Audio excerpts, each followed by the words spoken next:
ആള് വന്ന് പിടിക്കാൻ ആളാ പിടിക്കുന്നത്.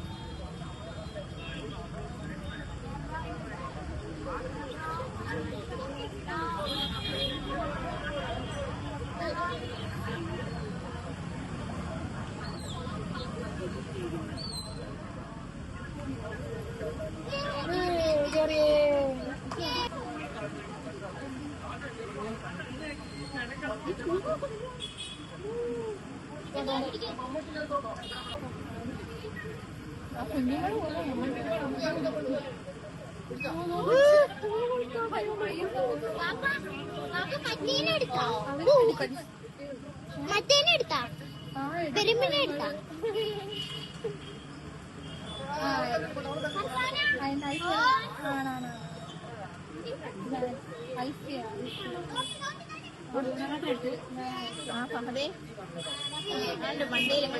മീൻ പിടിക്കുന്നു. കൊച്ചുമാട അതിനകത്ത് സ്റ്റെയർ കയറി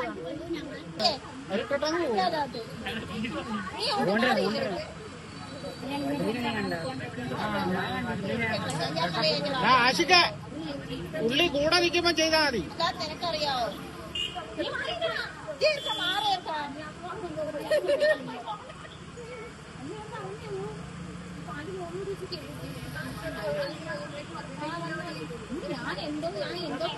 ആളിനെ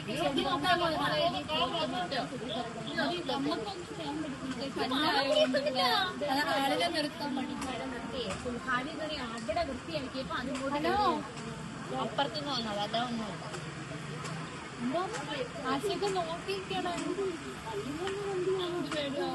ഇല്ല ആ ലെവലേ ഒന്ന് വൃത്തിയാക്കാൻ. അന്നേരം ഇവിടുന്ന് അങ്ങോട്ട് ക്രോസ് ചെയ്ത് പോയാൽ അറിയാൻ വേണ്ടിയാ ഇത്രയും ഭാഗം.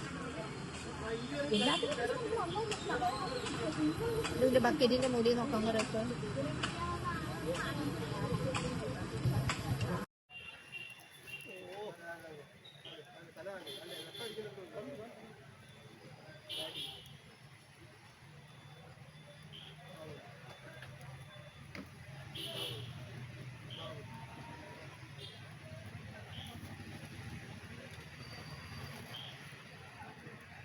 എന്നെ കൊണ്ട് എടുപ്പിക്കും. കയ്യെ കൊണ്ട് കഴിയുന്നത് ഇവിടെ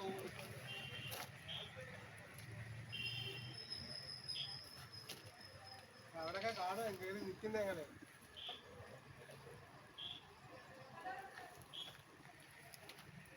വെട്ടടിച്ച് തരണേ, ഡയറക്റ്റായിട്ട് വെട്ടടിച്ച് തരണേ. ഇതിനകത്ത് തന്നെ അടിച്ച് തരണേ, മാറ്റല്ലേ.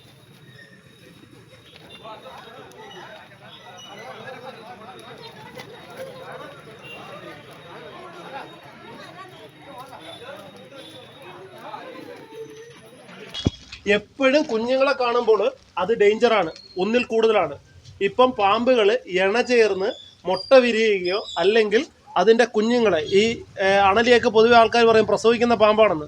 ഇത് പ്രസവിക്കുന്ന പാമ്പല്ല, മുട്ട വയറ്റിൽ വിരിഞ്ഞിട്ട് കുഞ്ഞുങ്ങൾ പുറത്തു വരുന്നതാണ്. നമ്മൾ പണ്ട് പഠിച്ചില്ലേ വിവിപാരസ്, ഓവോവോ വിവിപാരസ്, ഓവോവോ വിവിപാരസ് എന്ന് വെച്ചാൽ മുട്ട വിരിയുന്ന സസ്തനി, പ്രസവിക്കുന്ന സസ്തനി, മുട്ട വയറ്റിൽ നിന്ന് വിരിഞ്ഞ് കുഞ്ഞുങ്ങൾ പുറത്തു വരുന്ന സസ്തനി എന്ന് കേട്ടിട്ടില്ലേ? അതിൽ മുട്ട വയറ്റിൽ വിരിഞ്ഞ് കുഞ്ഞുങ്ങൾ പുറത്തു വരുന്ന സസ്തനിയാണ്. അത് പൊതുവെ ആൾക്കാർ ചോദിക്കും എത്ര കുഞ്ഞുങ്ങൾ ഉണ്ടാവുമെന്ന്. അച്ഛൻ്റെ അമ്മയുടെ ആരോഗ്യസ്ഥിതി അനുസരിച്ചിട്ട് കുഞ്ഞുങ്ങളുടെ എണ്ണത്തിൽ വ്യത്യാസം ഉണ്ടാവാം. ഒരു 12-17 കുഞ്ഞുങ്ങൾ മുതൽ 75 വരെ കണ്ടെത്തിയിട്ടുണ്ട്.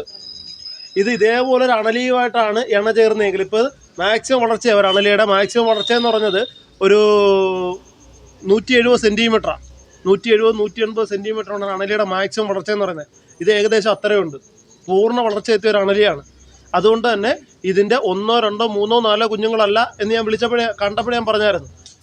മാക്സിമം എന്ന് പറയുന്നത് ഇതുവരെ കണ്ടെത്തിയ 75 കുഞ്ഞുങ്ങളെ, തിരുവനന്തപുരം പാലോടിൽ നിന്ന് കണ്ടെത്തിയേക്കുന്ന 75 കുഞ്ഞുങ്ങളെ.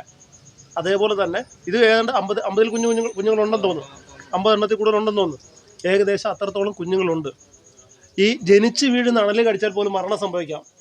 കേരളത്തിൽ 131 പാമ്പുകൾ കാണുന്നതിൽ ഒരു 4 പാമ്പുകളുടെ കടിയേറ്റാണ് മരണങ്ങൾ ഉണ്ടാകുന്നത്.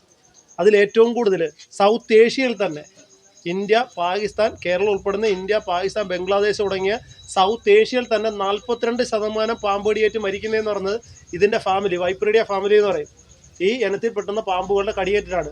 അതിൽ റസൽസ് വൈപ്പർ എന്നറിയപ്പെടുന്ന അണലി, ചേനത്തണ്ടൻ, വട്ടക്കൂറ, തേക്കിലപ്പുള്ളി, മണ്ടലി, മഞ്ചട്ടി ആ പേരുകളിൽ അറിയപ്പെടുന്ന അണലിപ്പാമ്പാണ്. നമ്മുടെ ഇവിടെ അണലി എന്നും ചേനത്തണ്ടൻ എന്നാണ് പൊതുവെ ആൾക്കാർ പറയുന്നത്. ആ പാമ്പാണ് നമ്മളിവിടെ കണ്ടെത്തിയേക്കുന്നത്. ഇത് ഫാമിലിയായിട്ട് നമ്മുടെ കൂട്ട് കുടുംബമായിട്ട് ജീവിക്കുന്ന ഒരു ജീവിയല്ല. ഇപ്പോൾ 1-2 പേരുടെയൊക്കെ ചോദിച്ചായിരുന്നു ഇതിൻ്റെ അച്ഛൻ ഇവിടെ കാണുമെന്ന്. ഇത് അമ്മയല്ലേ, അന്നേരം അച്ഛൻ കൂടെ കാണും. നമ്മുടെ കൂട്ട് ഫാമിലിയായിട്ട് ജീവിക്കുന്നതല്ല. സ്വന്തം കുഞ്ഞുങ്ങളെ കണ്ടാൽ പോലും ആഹാരമാക്കുന്ന ഒരു ജീവിയാണ് പാമ്പുകൾ എന്ന് പറയുന്നത്. ചേര, ഇപ്പോൾ വലിയൊരു ചേര ഇപ്പോൾ അണലിയുടെ കുഞ്ഞുങ്ങളെ കണ്ടാൽ പിടിച്ച് തിന്നും. വലിയൊരു മൂർഖൻ അണലിയുടെ കുഞ്ഞുങ്ങളെ, അല്ലെങ്കിൽ മൂർഖൻ്റെ കുഞ്ഞുങ്ങളെ, ചേരയുടെ കുഞ്ഞുങ്ങളെ കണ്ടാലും പിടിച്ചു തിന്നും. ചേരയെ അതേപോലെ തന്നെയാണ്. സ്വന്തം കുഞ്ഞുങ്ങളെ കണ്ടാൽ പോലും പിടിച്ചു തിന്നുന്നൊരു വിഭാഗമാണ് അണലി, പാമ്പുകൾ എന്ന് പറയുന്നത്. അണലിക്ക് എന്ന് പറഞ്ഞാൽ പ്രസവിക്കുന്ന സമയങ്ങളിൽ തിന്നാറില്ല. കുറച്ച് കഴിഞ്ഞിട്ട് അണലിയെ തന്നെ തിന്നുന്ന കണ്ടിട്ടുണ്ട്. സ്വന്തം കുഞ്ഞുങ്ങളാണെങ്കിൽ പോലും അന്നേരം കഴിക്കാറില്ല, പക്ഷെ കുറച്ച് കഴിഞ്ഞിട്ട് അത് കഴിക്കാറുണ്ട്. ഇതിപ്പോൾ പ്രസവിച്ചുകൊണ്ടിരുന്നതാണ്. അതിൻ്റെ കൂട്ടത്തിൽ പടവും പൊഴിച്ചുകൊണ്ടിരുന്നതാണ്. 30 മുതൽ 45 ദിവസം കൂടുമ്പോൾ നമ്മുടെ ശരീരത്തിൽ കോശങ്ങൾ പൊഴിഞ്ഞു പോകുമല്ലോ. ഇതേപോലെ 30 മുതൽ 45 ദിവസം കൂടുമ്പോഴത്തേക്ക് പാമ്പുകൾ അതിൻ്റെ ശൽക്കങ്ങൾ ഇളക്കിക്കളയും. എന്നാൽ പാമ്പിൻ്റെ വളർച്ചയ്ക്ക്, അല്ലെങ്കിൽ മനുഷ്യൻ്റെ വളർച്ചയ്ക്ക് നമ്മൾ പണ്ട് പഠിച്ചിട്ടില്ല, 7 മുതൽ 14 ദിവസം കൂടെ നമ്മുടെ കോശങ്ങൾ പൊഴിയുമെന്ന്. നമ്മൾ കിടന്നുറങ്ങുന്ന മെത്തയ്ക്കകത്തടിക്കും മൊത്തം പൊടിയല്ലേ. കാരണം നമ്മൾ ഉറങ്ങുന്ന സമയങ്ങളിൽ നമ്മുടെ കോശങ്ങൾ പൊഴിഞ്ഞ് മെത്തയ്ക്കകത്ത് വീഴുന്നതാണ്. ഇതേപോലെ ഓരോ സെക്കൻഡിലും പടം പൊടിക്കാനുള്ള ശേഷി പാമ്പിനില്ല. 30 മുതൽ 45 ദിവസം കൂടുമ്പോഴത്തേക്ക് പാമ്പുകൾ നമ്മൾ ബനിയൻ ഉടുപ്പ് കൂരി മാറ്റില്ലേ, അതേപോലെ തല മുതൽ വാല് വരെ അതിൻ്റെ സ്കിൻ ഇളക്കി കളയും. ആ സ്കിൻ ഇളക്കി കളയുന്നതിനാണ് പടം പൊഴിക്കൽ എന്ന് പറയുന്നത്. അതും ഇതിനകത്ത് നടക്കുന്നുണ്ട്. അതുകൊണ്ടാണ് ആ സ്കിന്ന് നമ്മൾ കാണാൻ പറ്റിയത്. പടം പൊഴിക്കലും ഈ പ്രസവത്തോട് ഒരുമിച്ചാണ് നടക്കുന്നത്. അങ്ങനെ സംഭവിക്കാറുണ്ട്. മനസ്സിലായില്ലേ? ഇത് പ്രസവിച്ചുകൊണ്ടിരിക്കുന്നതിനിടയ്ക്കാണ് നമ്മൾ പിടിച്ചത്. അത് ഇനിയും പ്രസവിക്കും. അതാണ് ആ ഡ്രമ്മിനകത്ത് ഇടാമെന്ന് പറഞ്ഞതുകൊണ്ടാണ്. എൻ്റെയൊക്കെ ചോദിച്ചില്ല, ആരോ ചോദിച്ചില്ല ഡ്രം എന്തിനാണ് എടുക്കുന്നതെന്ന്. കാരണം എടുക്കുമ്പോഴത്തേക്ക് അത് പ്രസവിക്കുന്നുണ്ടോയെന്നുകൂടെ അറിയാൻ വേണ്ടിയാണ്. കാരണം അത് കുറച്ചേ പ്രസവിച്ചിട്ടുള്ളെങ്കിൽ ഇത്ര എണ്ണേ ഉള്ളൂ. അതെല്ലാം പ്രസവിച്ച് കഴിയാറായിട്ടുണ്ടെങ്കിലും കുഞ്ഞുങ്ങളുണ്ടാവാം, ഇനിയും കുഞ്ഞുങ്ങളുണ്ടാവാം. പുറത്തോട്ടിറങ്ങുമ്പോൾ വളരെ സൂക്ഷിക്കണം എന്ന് പറഞ്ഞാൽ ഇത് കേട്ടോ, ജനിച്ച് വീഴുന്ന അണലി കടിച്ചാൽ പോലും മരണം സംഭവിക്കും. അങ്ങനെയുള്ള വീട്ടുകളിൽ പോയി റെസ്ക്യൂ ചെയ്യേണ്ടി വന്നിട്ടുണ്ട് എനിക്ക്. ജനിച്ച പാമ്പ് അണലി കുഞ്ഞ് കടിച്ചിട്ട് മരണം സംഭവിച്ച വീട്ടുകളിൽ പോയി പാമ്പിന് പിടിക്കേണ്ടി വന്നിട്ടുണ്ട്, അല്ലെ റെസ്ക്യൂ ചെയ്യേണ്ടി വന്നിട്ടുണ്ട് എനിക്ക്. അതുകൊണ്ട് തന്നെ വളരെ സൂക്ഷിക്കണം. ഷൂവ്, ചെരുപ്പുകളൊക്കെ പുറത്തോട്ടിടുമ്പോൾ അത് കുടഞ്ഞിട്ട് വേണം. അകത്തല്ല പിടിക്കേണ്ടത്, പുറത്ത് പിടിച്ച് കുടഞ്ഞിട്ട് വേണം ഇടാൻ. കാരണം അതിനകത്ത് കയറിയിരിക്കും. അത് ഈ വീട്ടിൽ മാത്രമല്ല, ഈ പരിസരത്ത് എവിടെ വേണമെങ്കിലും എഴിഞ്ഞു വരാം. ഇന്നിപ്പോൾ എഴിഞ്ഞു തുടങ്ങി, കണ്ടില്ലേ? എല്ലാത്തിനോടും ഒരിടത്തല്ല കിട്ടിയേക്കുന്നത്. ഇത് പല സ്ഥലത്തായിട്ട് ഇറങ്ങിയേക്കുന്നത്. ഇത് അടുക്കളയിലും വരാം, അപ്പുറത്തെ വീട്ടിലും പോകാം, ആ ഫർണിച്ചറിനിടയ്ക്കും കയറിയിരിക്കാം, എവിടെ വേണമെങ്കിലും കയറിയിരിക്കാം. റോഡിലൂടെ നടന്നു പോകുമ്പോൾ പോലും കേട്ടോ, റോഡിലൂടെ നടന്നു പോകുമ്പോൾ പോലും വളരെ സൂക്ഷിക്കണം. കാരണം റോഡിലൂടെയും വരാനുള്ള സാധ്യതയുണ്ട്. ഇവിടുന്ന് ഇറങ്ങി വരാം. ഇനി എന്തെങ്കിലും ചോദ്യങ്ങളുണ്ടെങ്കിൽ ചോദിച്ചോ. ഇനി എന്തെങ്കിലും ചോദ്യമുണ്ടോ? അതെനിക്കറിയത്തില്ല. അവിടെ നിർത്തി നോക്കാനേ പറ്റത്തുള്ളൂ. അതിനുള്ള കഴിവെനിക്കില്ല. അതിനോട് ചോദിച്ചാൽ അതൊട്ടും പറയത്തുമില്ല. പാമ്പിന്റെ ഇടയ്ക്ക് കുഞ്ഞുങ്ങളുടെയൊക്കെ നമ്മൾ ചോദിച്ചാൽ അതൊട്ടും പറയത്തുമില്ല. അതുകൊണ്ട് എനിക്കറിയത്തില്ല. സൂക്ഷിക്കുക, അത് മാത്രമേ ഉള്ളൂ വഴി. നോക്കാവുന്നതിന്റെ അങ്ങേറ്റം നോക്കിയിട്ട് 19 എണ്ണമില്ല.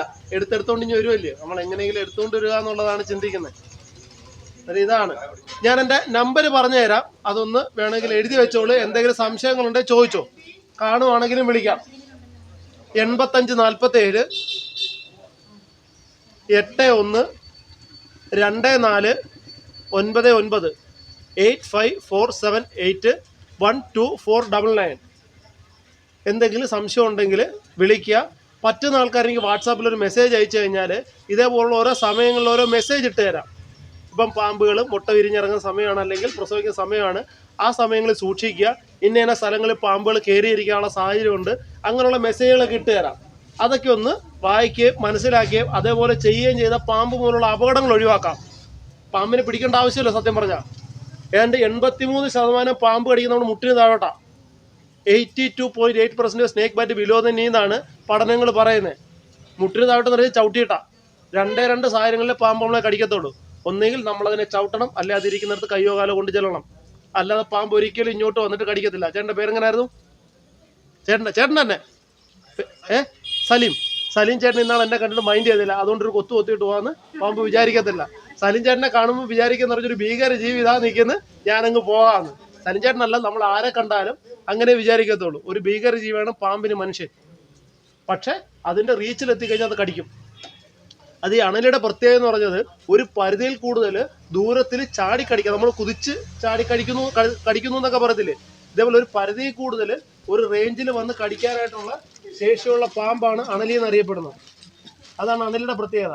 ജനിച്ചു വീഴുന്ന അണലി പോലും അങ്ങനെ കടിക്കാനായിട്ടുള്ള സാധ്യതയുണ്ട്. ഒരു പരിധിയിൽ കൂടുതൽ നമ്മൾ വിചാരിക്കും അടുത്തോട്ട് ചെന്നാൽ കടിക്കത്തില്ല, പക്ഷെ കടിക്കും, നല്ലതുപോലെ കടിക്കും. മറ്റുള്ള പാമ്പുകളിൽ നിന്ന് വ്യത്യാസമായിട്ട് അണലിയുടെ ഒരു പ്രത്യേകതയാണ്. ഇനി വേറെ എന്തെങ്കിലും ഉണ്ടോ ചോദിക്കാൻ? മൊത്തം നനഞ്ഞു.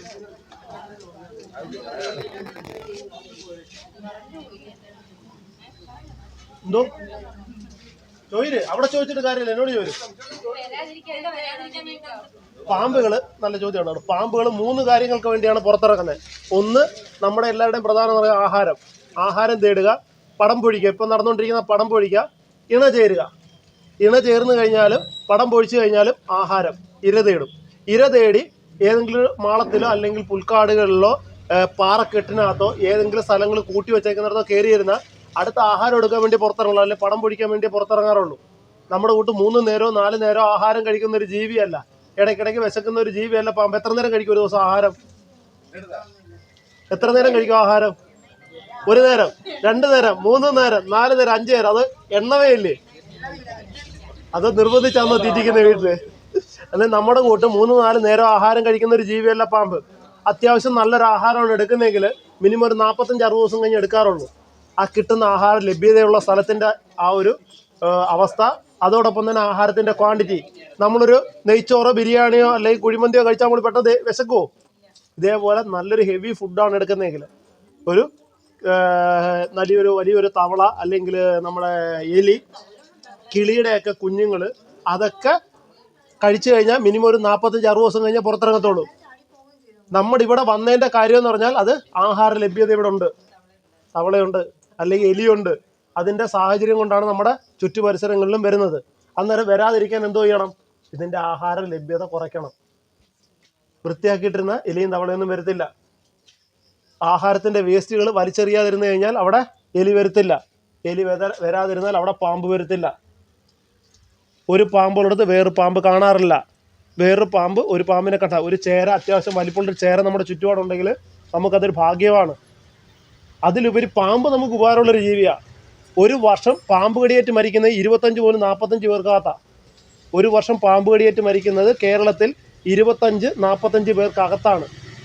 50 പേർക്ക് മുകളിലൊന്നും കഴിഞ്ഞ ഒരു 4-5 വർഷമായിട്ട് പാമ്പ് കടിയേറ്റ് മരിക്കാറേയില്ല. പക്ഷേ ഒരു വർഷം കഴിഞ്ഞ ഒരു 6-7 വർഷങ്ങളായിട്ട് ഒരു വർഷം എലിപ്പനി വന്ന് മരിക്കുന്നതെന്ന് പറഞ്ഞാൽ 280 മേളിലുള്ള ആൾക്കാരാണ്. 100-300 പേർക്ക് മേളിൽ എലിപ്പനി വന്ന് മരിക്കുന്നുണ്ട്. അന്നേരം നമ്മുടെ ശത്രു ആരാ? എലി. എന്നുവെച്ചാൽ പാമ്പ് കടിയേറ്റതിൻ്റെ 8-10 ഇരട്ടി ആൾക്കാർ മരിക്കുന്നത് എലി മൂലമാണ്. നമ്മുടെ ഭക്ഷ്യധാന്യങ്ങളുടെ 1% നശിപ്പിക്കുന്ന എലിയാണ്. ആ എലി അതിൻ്റെ മാളത്തിൽ പോയി വേട്ടയാടാൻ ശേഷിയുള്ള ഒരേ ഒരു ജീവിയേ ഉള്ളൂ, പാമ്പാ. എലിമാളം, എലിവങ്ക്, ബെറോ എന്നൊക്കെ പറയത്തില്ലേ, അവിടെ പോയി വേട്ടയാടാൻ ശേഷിയുള്ള ഒരേ ഒരു ജീവി പാമ്പാ. ഒരു പ്രാവശ്യം അത് നമുക്ക് ചെയ്യുന്ന ഉപകാരമാണ് ഒരു എലിയോ 2 എലിയോ പിടിച്ച് നിന്നുകൊണ്ട് പോകുക എന്ന് പറയുന്നത്. അതുകൊണ്ട് നമുക്ക് പ്രകൃതിക്ക് ആവശ്യമുള്ളൊരു ജീവിയാണ്. ആഹാര ശൃംഖലയിൽ വലിയൊരു സോഴ്സ് ഉള്ളൊരു ജീവിയാണ് പാമ്പെന്ന് പറയുന്നത്. അതെയല്ലേ? പിടിച്ചോ.